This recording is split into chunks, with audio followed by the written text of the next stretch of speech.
One of the biggest reasons that people never start a YouTube channel is actually not what you think. It's not the editing or the software, it's the camera. They don't like how they look on video, or they don't like the way they sound or know what to say. Some people even just want to stay private. And you know what? Those are completely valid reasons. So if that's you, I'm going to answer the question that I get asked all the time. Can you actually build a real YouTube business without ever showing your face? And the answer is yes. And there are 4 ways to do it. But you're going to have some give and take on it. Hey, I'm Dee Dee, and I help people over 40 build a business on YouTube to grow their income and have some freedom in their life. I've been doing this now for almost 3 years, and sometimes I feel like I've tried everything. So I'm sharing what I've learned about YouTube over the last 3 years so that you can come away with a clear path forward for your YouTube business. There's something about faceless channels that's important that you need to understand first. And before I get into those 4 ways how you can do this, I want to clear something up because most people have this misconception about YouTube. YouTube doesn't care about your face. And I know that probably sounds obvious, but we've been talking about AI a lot and what YouTube is doing. But think about how many people are sitting out there on the sidelines right now because they don't want to be on camera. YouTube isn't looking at you. Now they're listening to you, but they're not looking at you. They're looking for these 3 things. They want to know if people click on your video, if they watch your video, and if they leave feeling like it was worth their time. YouTube is going to show it to more people if those 3 things happen. And that doesn't matter if you're showing your face or not. But there are some pitfalls that we're going to talk about a little bit later that you need to be aware of. Now let's get into the 4 main styles of faceless content that actually work. I'm going to walk you through all 4 so you can figure out which one fits you the best. And style number 1 is screen recordings, and this is exactly what it sounds like. This is where you record your screen, whether you're showing your analytics, whether you're showing some software that you work with, and you narrate what you're doing. It works incredibly well with anything that's tutorial based that's inside your computer, like showing people how to use Canva, or how to set up an AI tool, or how to build a spreadsheet. If you're a coach, a consultant, a course creator who works inside of any kind of digital tool, this is really going to be a natural fit. Your voice is still there, your expertise is still there, it's just that your face isn't. I'm going to give you an example of a channel here, and it's called Webon. W-E-B-O-N. He actually shows how to do things in Canva. He shows some actually amazing things in Canva. When I was looking for it on this video, I got stopped and caught up watching because I was like, oh, I want to learn how to do that. And all he's doing is recording his screen, walking through every step, and he's talking while he does it. So this is a cool way to do a channel if you're technical without showing your face. But real quick, if you're trying to figure out how to actually build a YouTube channel that brings in clients and income, I've got a program called the YouTube Growth Accelerator. It's where I coach people personally every week, and I walk you through exactly how to get through all the things that are hard right now. The link is in the description if you want to check it out. Okay, style number 2 is B-roll, and this is probably the most flexible style, and honestly, it's what a lot of people picture when they think about a faceless channel. You record your voiceover, your narration, and your story, and your teaching, and then you layer footage over it. And that footage could be of you walking, or cooking, or gardening, or creating something, working at your desk. It just has to be visually interesting enough to hold attention.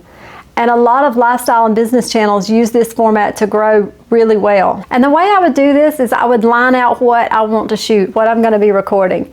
I would think about the story and how I want it to flow, so I would record those videos, and then you would add your voiceover to it. You could actually do it the opposite way if you wanted to, get all your videos onto your timeline, and then watch your timeline and write your story at that point. Either way would work. Okay, style number 3 is hands-on content. And you've seen this on YouTube, the overhead shots of your hands doing something, whether that's cooking, whether you're doing art, making crafts, you're wrapping products, or you're writing in your journal. This style does really well in niches where the process is the thing that people want to watch. It's very visual, it can be very satisfying to watch, and your face never has to be in the frame. Lately, I've heard so many people say this, and it makes so much sense. They're saying, show your work. Not the completed product, but you actually doing the work. That's what people want to see. They want to see the start to the finish. how you did the thing. I've gotten really caught up in watching these ASMR videos of people cleaning houses. They're just cleaning. They're not even saying a word. They're just cleaning their home and putting the videos with some music behind it. It is pretty cool watching it, watching the process from one end to the other. Okay, for this hands-on type of channel, I actually found a couple of channels to reference here. The first one is Glue Guns and Roses. She actually does Dollar Tree finds and Halloween decor and things like that, and she doesn't show her face. Her face is here in the profile, but other than that, these videos are, from what I can tell, pretty much faceless. And then the next one that I found was Kamira's Kitchen. I have watched her over and over, and she actually does cooking, and she puts all of her clips together and then does the walkthrough over. It's really well done. So you can go check out both of those channels, and I'll link all of these channels that I talk about today in the description below. Okay, and then style number 4, which is probably the one that's a little bit underused, is storytelling plus slides. And I think more people should use it. So what happens is you build a simple slide presentation, whether that's in Canva or with AI, and it doesn't have to be fancy. And this works well for business content, case studies, educational topics, or telling a story about how something happened and what you learned. The slides give the viewer something to look at, and your voice carries the story. It's really simple, it's clean, and it's easy, and it can be very compelling if the content is done right. So what are the trade-offs that you have to think about? I want to be real here because most videos on this topic skip this part entirely. You can absolutely grow a channel without showing your face. People do it. Some of them have massive channels, so I'm not going to tell you that it's not possible, because it is possible. But here's what's also true. People connect faster when they can see another human being. There's something about a face, it's your expressions, your eye contact, your personality coming through that builds trust more quickly than voiceover ever can. That doesn't mean faceless channels can't build trust. They can. It usually just takes a little longer. So like on my first channel, when I first started, I was actually showing myself doing a thing because I was uncomfortable being on camera. Not because I didn't like the way I looked or like the way I sound. Of course, I'm very Southern, so I was worried about my accent a little bit, but it was more about just kind of not knowing how to talk to the camera. So I sat behind the camera and talked while I was doing the thing. And as time went on and my audience started growing, people started saying, hey, we want to see you. We want to know who's talking to us. We want to know what you look like. They didn't care what I looked like. They just wanted to see me and connect with me. And so eventually I got more comfortable showing my face. And then over time, I got more comfortable being on every video. And now here I am doing talking head. And I don't mind being on camera at all. It actually comes easy. It's one of the easiest parts to YouTube to me, is actually the filming part and being on camera. So I think that if you start a faceless channel, it actually is kind of a good practice ground for you to get used to actually being on camera. So really the question isn't whether you can do this or not. The question is, am I okay with the trade-off? For some people, that answer is going to be yes. They'll take the trade-off. The privacy is more important.